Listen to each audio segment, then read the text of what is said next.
Salam, selamat pagi Bapak Ibu dan saudara-saudari semua.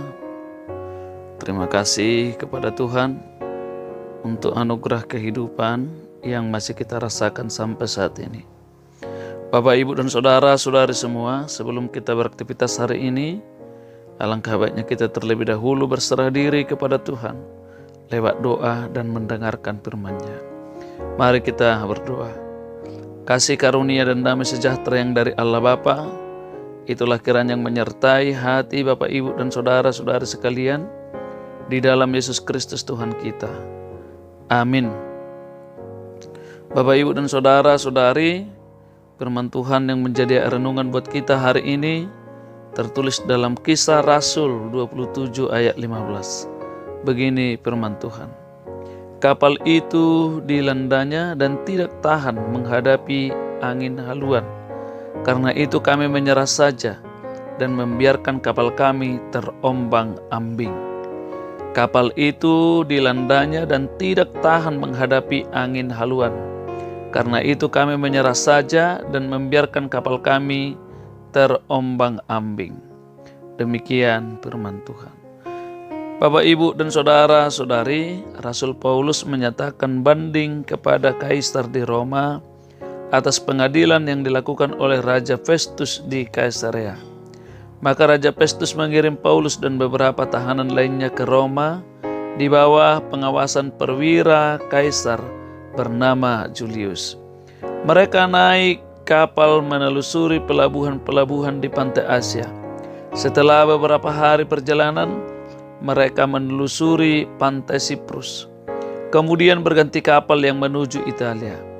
Karena angin yang sangat kencang, perjalanan mereka sangat lambat menyusuri pantai Pulau Kreta dan tiba di pelabuhan indah dekat Lasea. Paulus mengingatkan perwira bahwa angin dan gelombang akan semakin dahsyat dan membahayakan. Tetapi jurumudi dan nakhoda tetap melanjutkan perjalanan menuju Phoenix. Bisa kita lihat di ayat 11-12. Tidak lama kemudian turunlah angin badai yang sangat dahsyat melanda kapal mereka. Hari pun gelap, matahari dan bintang tidak kelihatan. Mereka pun sudah sangat ketakutan dan kelaparan karena sudah kehabisan makanan. Maka Paulus menasihatkan semua penumpang bertabah hati dan memohon pertolongan Tuhan. Tuhan akan melindungi perjalanan mereka dan semuanya akan selamat. Paulus pun mengambil sepotong roti, mengucap syukur kepada Allah, memecah-mecahkan dan membagikannya, dan cukup untuk mengenyangkan 276 orang penumpang kapal itu. Bisa kita baca di ayat 35-37. Dari peristiwa ini kita belajar bahwa badai kehidupan dapat datang kapan saja dan di mana saja. Allah tidak pernah menjanjikan perjalanan yang mulus dalam hidup kita. Tuhan berkuasa atas segala gelombang dan badai kehidupan. Tuhan Yesus menghardik angin ribut dan menjadi reda. Tuhan mengetahui dan berkuasa atas badai yang kita hadapi.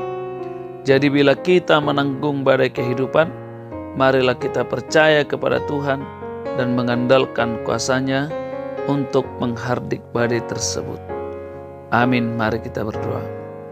Ya Tuhan, Engkau berkuasa atas segala gelombang dan badai kehidupan yang kami hadapi.